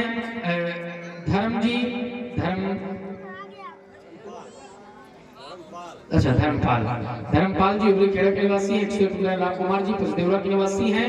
100 मुद्राएं सोनी सिंह जी पचदेवरा के निवासी हैं। 100 मुद्राएं नन्हे सिंह जी पचदेवरा के निवासी हैं। 51 मुद्राएं जगपाल सोमवंशी जी पतियौरा के निवासी हैं। 100 मुद्राएं राम बाबू द्विवेदी जी पतियौरा के निवासी हैं। 100 मुद्राएं रोहित पांडे जी पचदेवरा के निवासी हैं। 11 मुद्राएं राकेश जी मढ़िया के निवासी हैं। भगवान सभी दानदाताओं का कल्याण करें और आप ऐसे ही धर्म के कार्यों में आगे रहें। सुदामा जी महाराज विद्या अध्ययन करने के लिए जा रहे हैं। विप्र सुदामा बसंती सदा अपने विद्या करी भोजन करी हटे हरि गुणा। बोलिए सुदामा जी महाराज की। बोलिए गोविंद भगवान की जय। आहा देखो आज मुझे गौ सेवा और ब्राह्मण सेवा बड़ी ही देर हो गई है, क्यों नहीं अब पाठशाला की तरफ चलना चाहिए, परंतु गुरुदेव नहीं कौन से दंड देने लगे। सुदामा जी महाराज को विलंब हो गया है तो शीघ्रता से जा रहे हैं पाठशाला की ओर।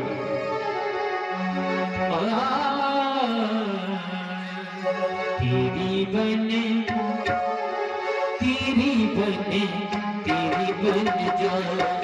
पहुंच गए एक जंगल से होते हुए जा रहे हैं गुरुदेव के आश्रम को, जंगल से होते हुए जा रहे हैं।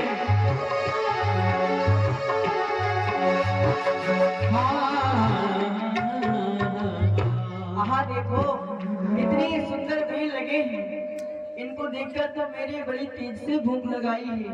क्यों ना इन पेड़ों को खाना चाहिए, फिर विद्यालय के लिए चलना चाहिए। सुदामा जी महाराज विद्या अध्ययन करने के लिए जा रहे हैं। रास्ते में बेर का पेड़ है, छावे खाते कन्हैया ले छिन पल्ली पार कन्हैया। एकाएक सुदामा जी के पांव में कांटा लग गया, एक पांव में कांटा लग गया। कांटे की पीड़ा से सुदामा जी रोने लगे। हे प्रभु अब मैं कैसे जाऊंगा विद्यालय? इस पीड़ा से तो अब मुझे चला भी नहीं आ रहा। अब मैं कैसे पहुंचूंगा गुरुदेव के विद्यालय में? आज बड़ा ही दंड पाऊंगा अगर मैं नहीं पहुंच पाया। अरे कांटो लाडो रे सांवरिया मोहती दिल चली ना जाए। कांटो लाडो रे सांवरिया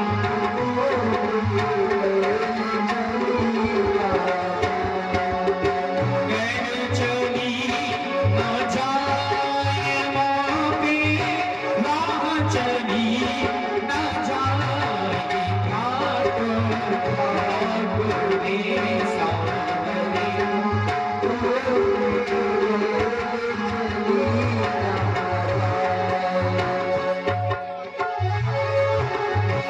दीन बंधु है नाम तिहारो। दीन बंधु है नाम तिहारो। शाम कति सो मोहि उबारो। या कति सो मोहि उबारो। या कति कीर्ति सावि राह चली ना जाए। कांटो लाडो रे सांवरिया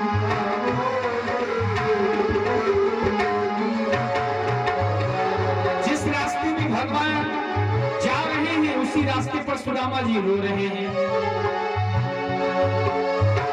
भगवान के कानों में है आवाज पड़ी, सुनी भगत की आरती वाणी। सुनी भगत की भगत बख्श लेता हिय हुलसानी। भगत बख्श लेता अपनी साथी दारू से भगवान ने कहा, दारू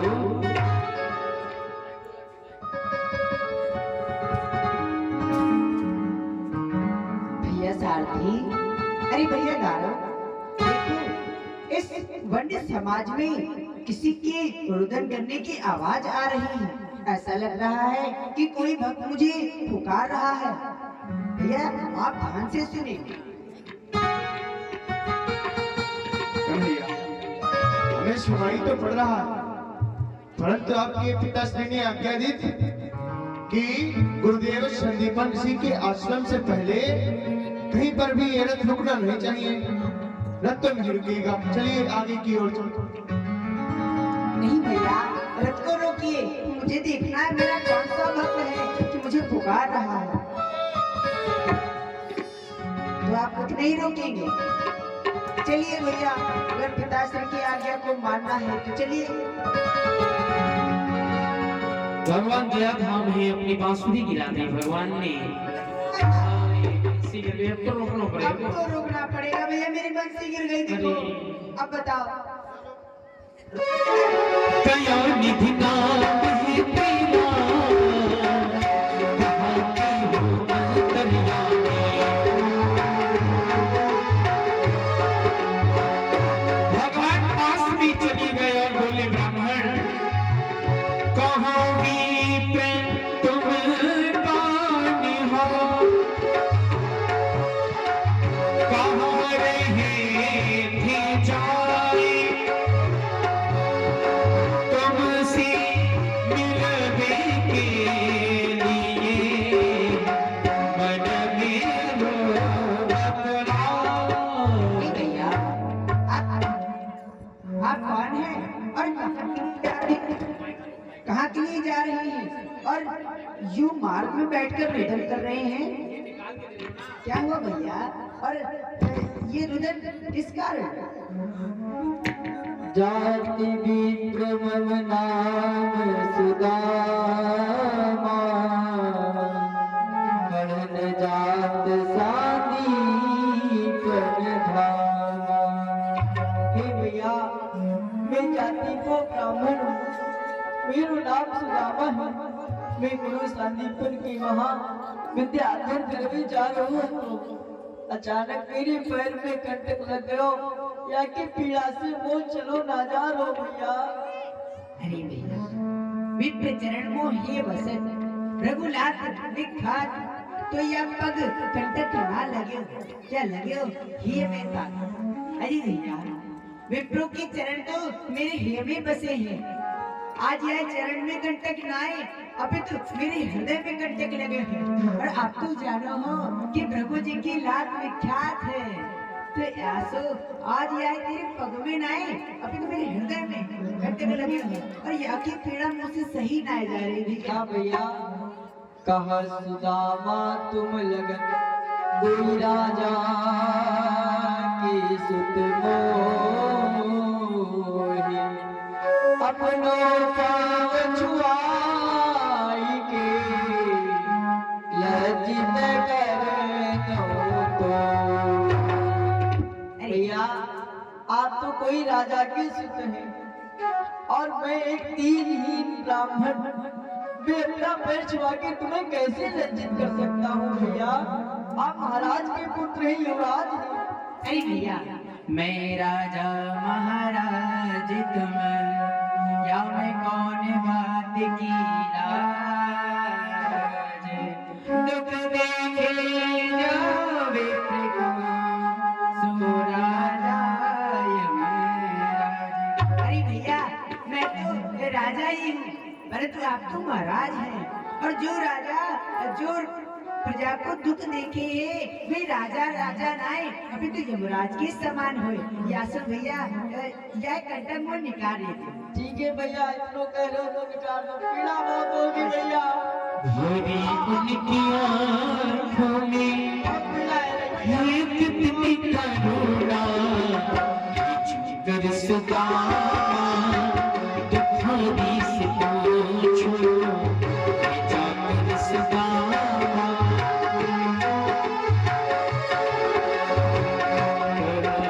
भगवान ने कंटक निकाल दिया। बड़ी कृपा मुँह पर करी कहा नौ आसी पग से कंटक गया सोई धरा अरे भैया मैं ब्राह्मण हूँ अपना पैर नहीं रख सकता हूँ परंतु हाँ आशीर्वाद अवश्य दे सकता हूँ, आपको आशीर्वाद दूंगा। ऐसे सुदामा जी महाराज भगवान ने उनकी पाँव का कंटक निकाला। अच्छा सरकार अब मैं विद्यालय के लिए चला जाऊंगा धीरे धीरे और आप तो महाराज हैं आप लोग पे जाएंगे। भैया रुकियो कहाँ को जा रहे हैं भैया आपको देख के मेरे मन में एक उत्कंठा उदय है रे। कहीं प्रभु भैया मैं आपसे मित्रता करना चाह रहा हूँ। अरे आपकी और मेरी मित्रता कहीं सिंह और बकरी में मित्रता होती है नहीं, कहीं गरीब और बड़े में मित्रता होती ही नहीं।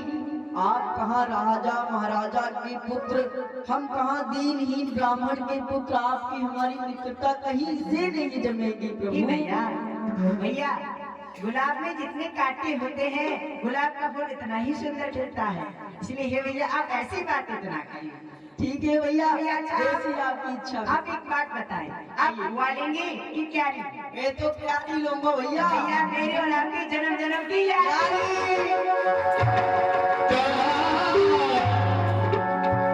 मेरी पतवार के स्वामी कृष्ण मुरारी भगवान ने मित्र बना लिया सुदामा जी को। जिसो मित्र हम तुम दो निजराज बैठो रते हाथों स्वयं मैं जीरो अरे भैया आज जो हम और आप मित्र है गए या सो आप मेरी यह रथ में बैठे और यह रथ की शोभा को बढ़ाए भैया। भैया मैं आपके रथ में कैसे शोभामान लगूंगा भैया। मैं एक दीनहीन ब्राह्मण मैं तो सुबह वहाँ ना लगूँ, आप पैदल से जाए, अब तो मित्र रह गए आप। हम पैदल चले जाएंगे, वो ठीक है। अरे भैया आप तो मित्र है गए और भैया हो जाए हैं बैठी से ये रथ तुरंत ब्रह्मलोक बन जाए, संत पुरंदर बृहस्पति जो रथ शोभा पाए। अरे भैया आपकी बैठने से तो यह रथ की शोभा तो इंद्रदेव के रथ की बराबर हो जाएगी, जैसे इंद्रदेव के रथ पर उनके गुरु बृहस्पति विराजमान है। प्रभु आपकी तो प्रभुता है, बिल आइए आइए तेरी यादों का मन मोहन, ये दिल में उमड़ा है सावन, ये दिल में तुझी की प्यास इस दिल की, सुनूंगा छुपती का आवाज़, भगवान रथ पर बैठकर चल दिए। सुदामा जी महाराज के सहित भगवान पधार रहे हैं और इधर महामुनि गुरुदेव संदीपनी जी अपने विद्यालय में विराजमान हैं। संदीपनी जी अपने विद्यालय में विराजमान है तो बड़े बड़े विचित्र छात्र भी हैं, उनके विद्यालय में आप दर्शन करें। हाँ, भगवान भी जा रहे हैं। मेरी अरदास सुन लीजिए, प्रभु सुख पाय भी लीजिए,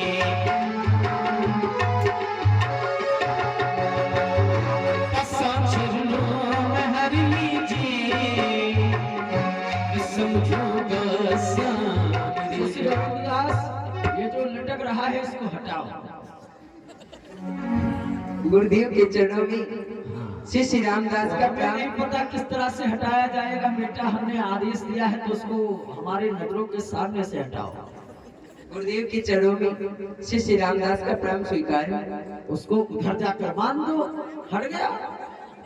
कभी कभी नहीं हट जाएगा बेटा, बुद्धि का प्रयोग करो। हाँ, गुरुदेव के चरणों में श्यामदास का प्रणाम स्वीकार। हाँ, प्रसन्न रहो श्यामदास। गुरुदेव के चरणों में श्री श्री रामदास का प्राण स्वीकार। रामदास, आयुष्मान भव रामदास। गुरुदेव के चरणों में शिष्य श्यामा का प्रणाम स्वीकार। शिष्य श्यामा कांत का प्रणाम स्वीकार। आयुष्मान भव श्यामा कांत, बहुत सुंदर। सभी शिष्य आ गए, श्यामा कांत सभी लोग आ गए। अभी सभी शिष्य नहीं आए, कौन नहीं आया है? अभी मूर्खानंद जी नहीं आए। अच्छा चलो कोई बात नहीं, वो भी आ जाएगा। आज हम तुम्हें शिष्यों के लक्षण बताते हैं। अवश्य। प्रातः काल उठ के जो तपोवन स्वच्छ करे, शिष्यों के क्या क्या लक्षण होते हैं? प्रातः काल उठ के जो तपोवन स्वच्छ करे, पूजा के लिए पुष्प और फल जो जुटाता है, आश्रम की कामधेनु वन में चराता स्वयं, यज्ञ के लिए जो संधान लाता है, तोड़ नहीं लाता है, बीन लाता है, सूखे सूखे संधान, गुरु को पहले खिलाता, पीछे जो खाता स्वयं, दबाता चरण, नभ जीवन बिताता है, आकाश के समान नव जीवन बिताता है, सेवा में सहर्ष रहता, कभी आलस्य रहित, शिष्यों वही सच्चा शिष्य कहलाता है। ये शिष्यों के मुख्य लक्षण हैं।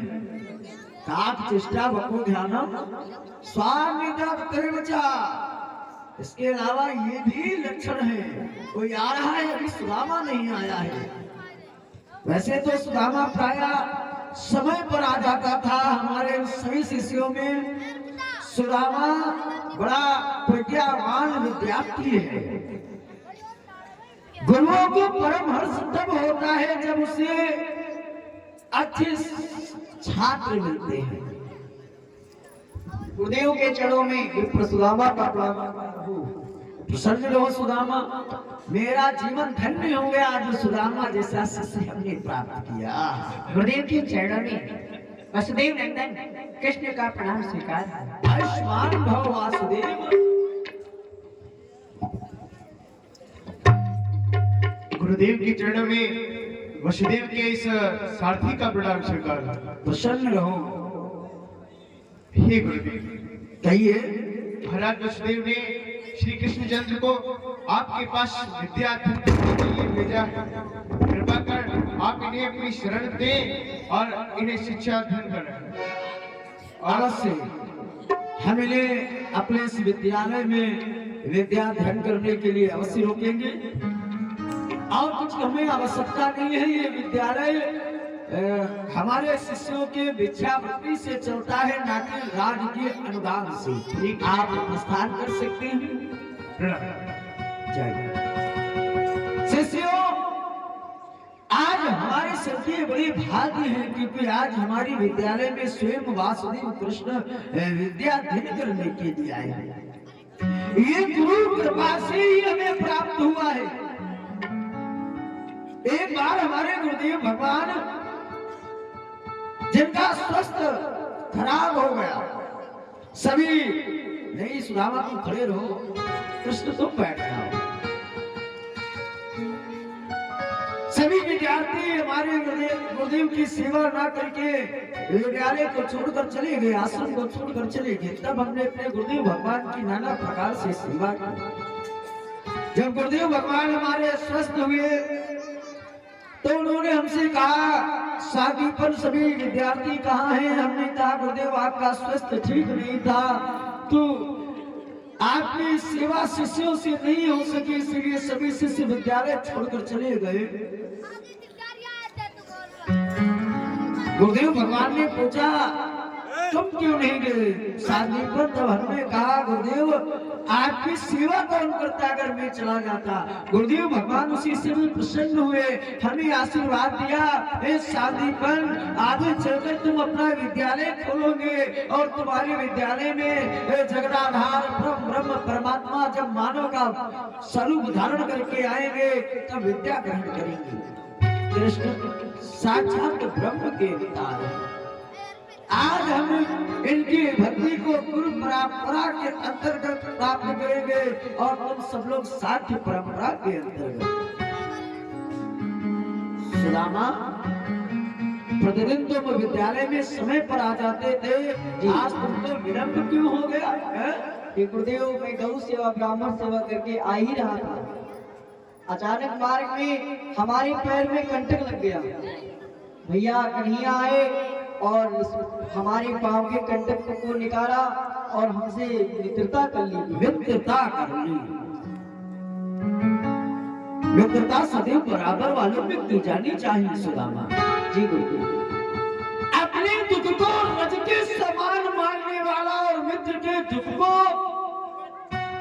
मेरु के समान मानने वाला वास्तव में मित्र होता है। सुदामा, वो मित्र जो बुरे वक्त में अपने मित्र का साथ नहीं लेता है, उसे देखने मात्र से कलंक प्राप्त होता है। प्राचीन समय में भरद्वाज नंदन द्रोण और महाराज द्रुपद की बड़ी ही प्रगाढ़ मैत्री थी। वे दोनों सरद्वान मुनि के आश्रम में विद्या ग्रहण कर रहे थे। कुछ दिनों के पश्चात विद्या जब पूर्ण हुई द्रुपद की तो वो अपने राज्य काम्पिल्य के लिए चले गए और द्रुपद भगवान परशुराम की सेवा में सुंदर महेंद्रगिरी पर्वत चले गए। जब द्रुपद की विद्या पूर्ण हुई तो जब वो घर आए तो वो प्रारंभ से ही निर्धन थे। एक दिन निर्धनता से तंग आकर के वो राजा द्रुपद की नगरी काम्पिली गए और उनसे उन्होंने सहायता मांगी। राजा द्रुपद ने उनको पहचानने से ही मना कर दिया। ऐसी मित्रता नहीं होनी चाहिए। परंतु वही द्रोण जब हस्तिनापुर गए और जैसे पता चला देवव्रत भीष्म को उन्होंने बाहें फैला करके स्वागत किया महामना द्रोण का और अपने यहाँ स्थान दिया।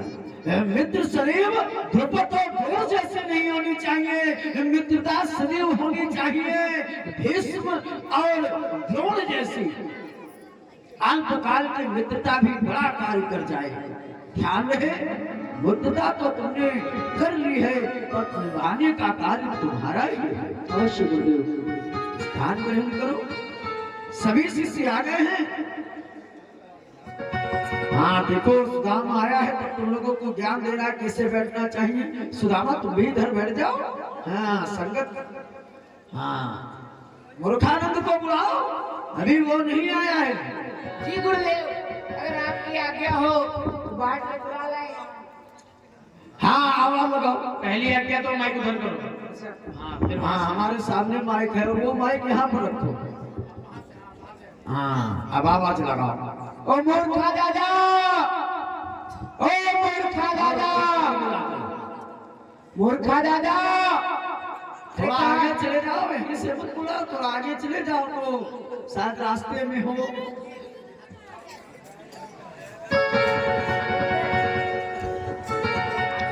हाँ बुलाओ, चिल्लाओ, गाना पढ़ो। ओ मूर्खा दादा, कहाँ है मूर्खा दादा? अरे कहाँ है? ओ मूर्खा दादा, अरे कहाँ है? विद्यालय का समय हो चुका है। गुरुदेव याद कर रहे हैं, वो पीछे। ओ मूर्खा दादा, अरे कहाँ है? आवाजें तो बड़ी आ रही है, मुझे लगता है। रात भर तुम का इधर ही है। हाँ आवाजें बड़ी आ रही है। आएंगे फिर से ही। ओ मूर्खा दादा, अरे कहाँ हो? कैसे आ रहे हो?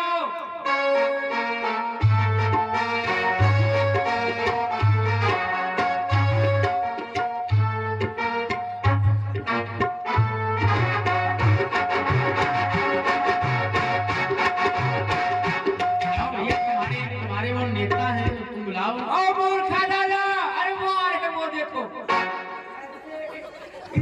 मूर्खा दादा प्रधानमंत्री। ओ मूर्खा दादा, वो आ रहे हैं, वो देखो। अरे अरे भैया रास्ता ले लो। अरे मूर्खा दादा जिंदाबाद, जिंदाबाद, जिंदाबाद, मूर्खा दादा जिंदाबाद,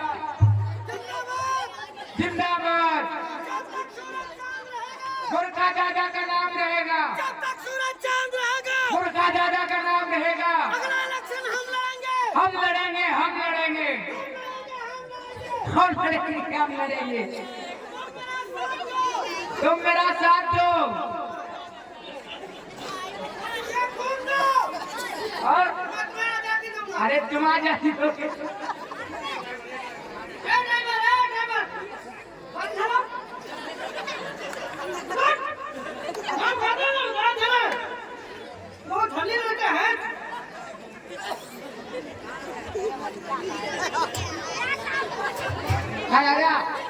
हमें लगता है बोरिया बिस्तर सब साथ में लेके चलते हैं। बड़ी भैया जिंदगी खराब। हाँ घर वाले कहते भैया पढ़ लो, पढ़ लो, पढ़ लो, पढ़ जाओ, लेकिन हमारी समझ में पढ़ाई लिखाई आती नहीं। कहते हैं पढ़ाई लिखाई की ऐसी की तैसी ले तमंचा खाओ।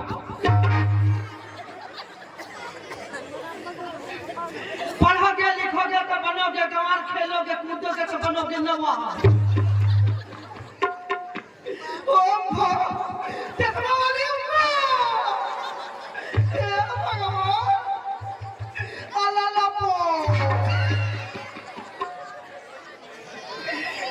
आज घर में बहुत मारे गए, सच्ची में घर से भगा दिए गए। दशा बहुत बेकार लगी। मम्मी पापा कहते पढ़ने जाओ, पढ़ने जाओ, पढ़ने में मन नहीं लगता। हाँ कहाँ से लगेगा? गाना गा लेते हैं, लगता हम चिलम बहुत पीते हैं। तो कहाँ से लगेगा? हर समय बंसी में मस्त रहते हो। एक हमारा साथी है, वो भी बहुत पीता है। दोनों भाई पी लेते, हम नशे रोटी में घूमते हैं। कोई बात नहीं, जब हमारे जाते हैं तो हम गाना गा लेते हैं। गाओ गाओ गाओ। ओ पापा तेरी कसम, मम्मी तेरी कसम, हाय दिल ना जलाना, पढ़ने नहीं हमको जाना।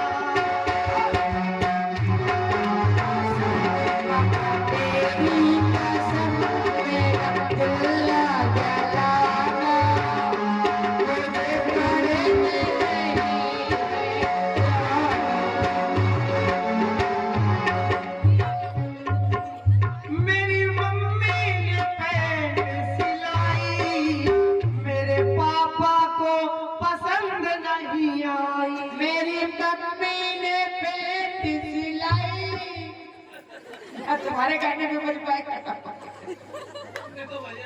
ऐसा है भाई साहब, ना गाओ। तुम लगा क्या बताएं, मेरी मम्मी ने ऐसी पैंट सिलाई हमारे पापा को बिल्कुल पसंद नहीं आई। अम्मा कुछ करता नहीं, भाई करता नहीं, अब जाना मुझे पढ़ने को नहीं जाना।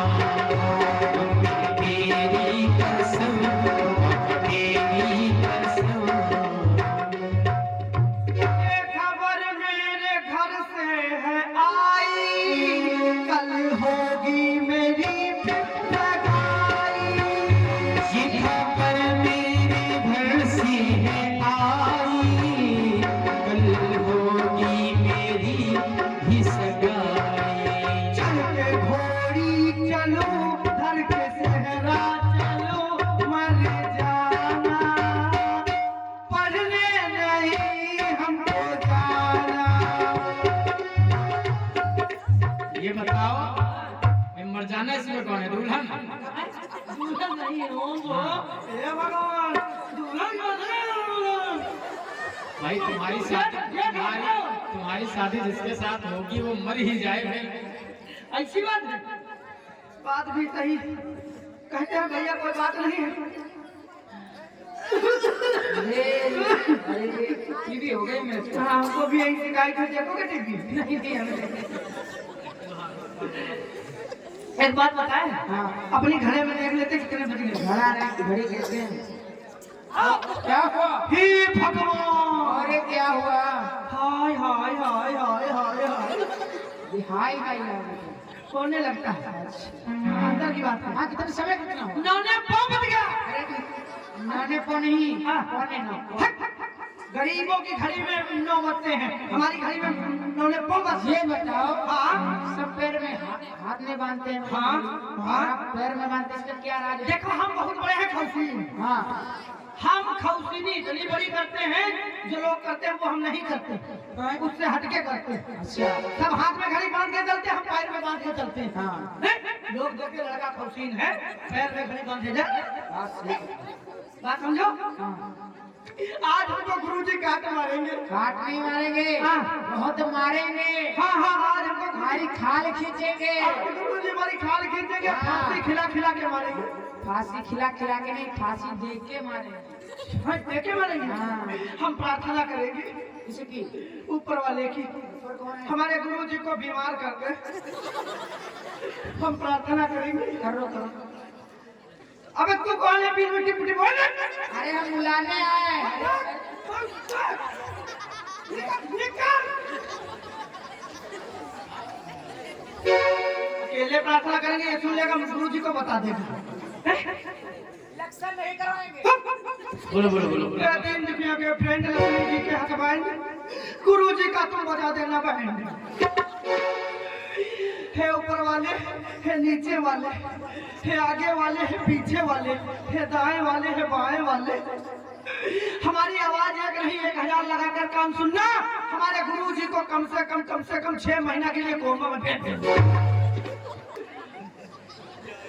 अरे गुरुजी हो जाए बीमार, हे ईश्वर विनती करता हूँ।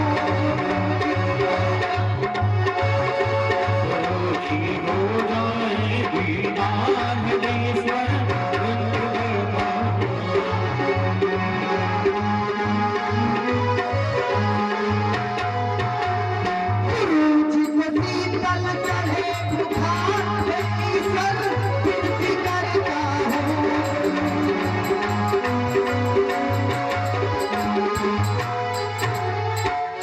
गुरुजी को हुई जाए कच्ची निमोनिया, फिर बाजे मेरी हारमोनिया, सारे गाँव वाले चीज़ें ना भी बंदे करते हैं। गुरुजी हो जाए बीमार, हे ईश्वर विनती करता हूँ।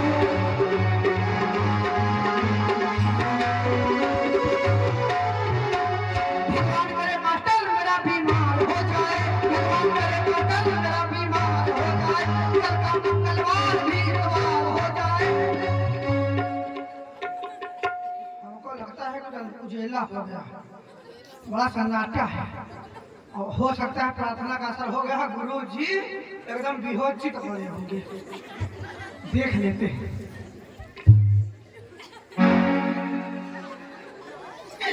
आज हमारी प्रार्थना का इतना भी गुरु जी पर असर नहीं हुआ। गुरु जी वैसे के वैसे ही ढीला जैसे बैठे। कोई बात नहीं, गुरु जी को दिखाई कम पड़ता है, प्रणाम मान लेते हैं यहीं से। गुरु जी के चरणों में मूर्खानंद की सुई पार हो। बेटा सही क्यों, घर से भाला ले आओ, उसे पार कर दो। गुरु जी भाला मम्मी ने पेड़ पर डाल दिया था, दीजिए नहीं आया। ये बताओ विद्यालय में ये आने का समय है? ये आने का समय है और ये क्या है? Don't touch my body! Election लड़ना गुरु जी स्वयं। क्या होता है?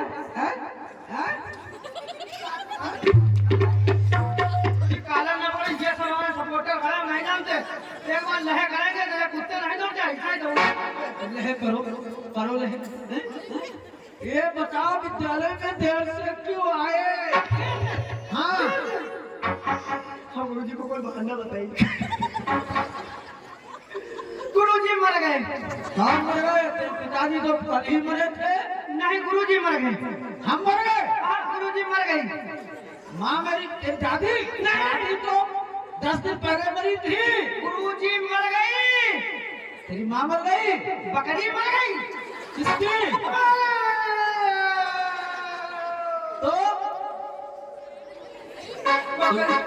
इसीलिए देर से अरे मरी गई रे रस्ते